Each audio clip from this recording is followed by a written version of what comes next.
Africa Content TV. Ìwé ìmọ̀ tí Ọlọ́run fi dá àsílẹ̀ ayé tí ìjọba ààrẹ òun ni òjẹ́ káwọn èèyàn rò pé ayé òjò àná bì. Ẹnu lọ́nà bí tí òjò àná bì kò sọ́kùn bí. Ọ̀pọ̀ níbi tó kàn lò ní ìwà. Nípa ní ọjọ́ nínú ìlú. Tí Ọlọ́run pé ìwà lè fi ẹ.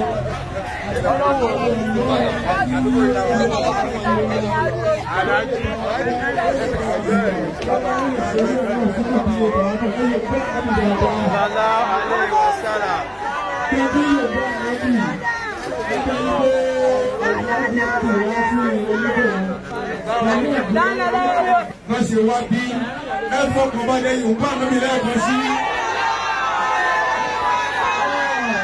Ẹ̀yìn bá lómi lẹ́ẹ̀kan sí.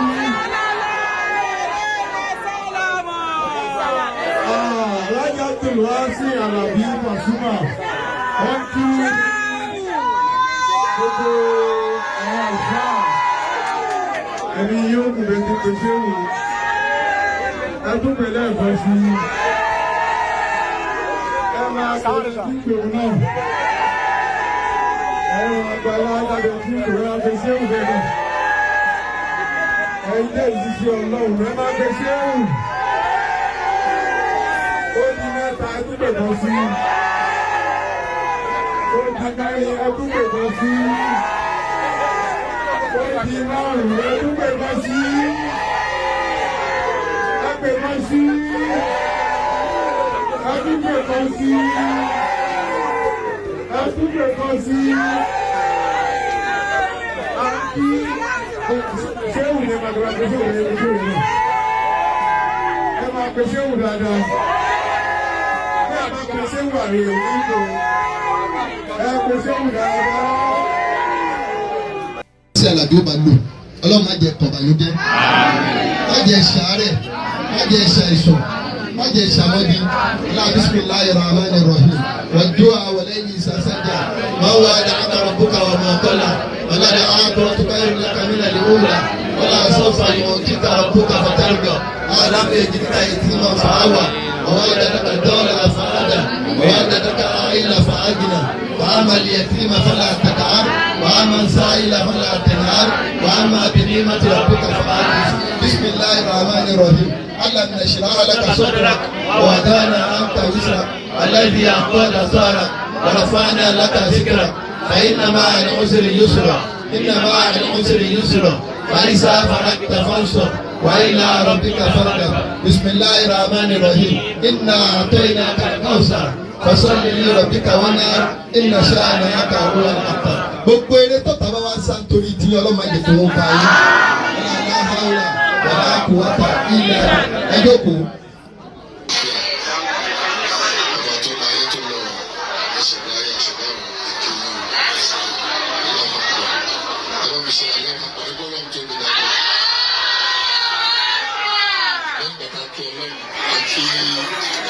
Òjíṣẹ́ wa ọmọdébìnrin wa òjíṣẹ́ ńlá tó jẹ́ pé òun lọ́lọ́run òun ni Ọlọ́run fi wà wá pé ká fi mọ òun ká tó mọ ìyá àti bàbá. Ẹ̀yin àfáà àkìyàn torí ìfàyélẹ̀ fún ẹgbẹ́ ó ṣe pàtàkì ẹ̀rọ àpèṣètò púpọ̀. Àtúbọ̀lẹ̀ ìbòyìn láti rí nọ́mbà 1 títí lórí ìrọ̀gbà ọ̀gá àtúkù. Àkìyàn ọlọ́run ọ̀gá fún yín, ọlọ́run fún yín àlàáfíà, ọlọ́run fún yín dùn, ọlọ́run fún yín láyọ̀, ọlọ́run fún yín lókè òkú. Àsì fún yín ní ẹ̀gbẹ́ nínú. Òtítọ́ fún yín lórí fún ìwọ̀gbà. Gbogbo ẹ̀yẹ pé láti orí president títí di state ìfìdí sọ́nà gbogbo yín pátápátá àwọn tó wà lókè òkun náà àti àwọn pé ẹ̀kọ́ àdúró sí ìfọ̀sọ́nà. ṣẹ́rí wá bí mi lé mi ọmọ bíbí mẹ́ta ló ẹni lọ. sọ̀rọ̀ fún un pé ìgbà náà bọ̀ gan as a fún pẹ́sidẹ́ntì rẹ̀ èèyàn kan wà láàrin àwọn fáǹsì Paso tó ní òfẹ́ wá everyday address lọ́kàtà fún pẹ́sidẹ́ntì. Òun náà wá sọ fún ẹgbẹ́ tó bá tó ṣe pàbọ̀ ibi èrò ní ṣe ojú ní ẹlòmíì ń jẹ báyìí. Sọ ojú ẹlòmíì ń jẹ àti báyìí pé ojú ní sórí ẹni gbogbo wọ́n ń jẹ. Pé bàbá máa kí Paso pọ̀ ọ̀rọ̀ wá. Ọ̀sán bá kí Paso pọ̀ ọ̀rọ̀ mi ṣàdúrà fún fún akẹ́kọ̀ọ́. Ẹ̀yà kínní bá gba àkọ́tọ́ wá fẹ́ fún mi wájú. Bọ̀dá akẹ́kọ̀ọ́ burúkú ẹ̀ bá ń gba àkọ́tọ́ fẹ́ fún mi ọ̀nà ìgbàlá mi láti fi tún fẹ́ lọ. Bọ̀dá yẹn kó mọ̀ kí Paso pọ̀ ọ̀rọ̀ wá bí èyí tó fẹ́ lọ ẹ̀ láti ọ̀rọ̀ ẹ̀dá. Ìgbà ìtẹ̀wá ṣe ní ọ̀nà ìfẹ̀kúlẹ̀ tí wọ́n bá mi wọ̀ ṣe. Ọ̀rọ̀ ẹ̀dá fún gbogbo ọdún ìkẹsẹ̀ lè lẹ́nu ẹ̀ wá nítorí pé PFC fẹ́ ṣe àdúrà àṣẹ Ramadan lecture tó náà ṣe àṣẹ Ramadan lecture ló kúrò. Prayer ni wọ́n náà ṣe ọgbọ́n Ramadan lecture ní ibi òrìlẹ̀ àwọn ọkọ̀ báyìí lọ. Akọ̀ní ká ṣe prayer ní secretariat tó wà ní Ìkòròdú. Àní ká ṣe prayer bẹ́ẹ̀. Ìgbẹ́ náà ṣe lónìí ìgbẹ́ yẹn. Ṣùgbọ́n mi máa lọ kọ́ sábẹ́ ìkíní ẹ̀ pé Pasuma PFC Ramadan lecture. A kọ́ sí abẹ́ ìkíní bẹ́ẹ̀ wá àti Ramadan lecture. Prayer la sọ pé kì í ṣe. Ó ní kọ́tà kìnìún láti sọ̀rọ̀ ní pé ìfẹ́ kí n ti sọ̀rọ̀ yẹn. Ó ní láti yẹ àwọn èèyàn kan lọ́lẹ̀. Bẹ́ẹ̀ ló mẹ́rin ṣe wà yẹn. Kájọ́ tó lọ kọ́ sábẹ́ fídíò tó yà ń bí ni pé PFC Ramadan lecture. A kọ́ sí bẹ́ẹ̀ àti Ramadan lecture. Báwo ṣe Ramadan lecture TV ti máa lò? Gbogbo yín náà lẹ́mọ̀. So prayer wà ń ṣe ní secretariat wa tó wà ní Ìkòròdú. National secretariat àti PFC tó wà ní Ìkòròdú la ṣe prayer bẹ́ẹ̀ tó kọ́ wọn fáwọn pé kọ́ wọn máa ṣàdúrà. Ṣùgbọ́n gbogbo yín mọ̀ ẹ́ má lọ kọ́ Ramadan lecture tó bá kọ́ gbọ́ngàn ní ọ̀hún.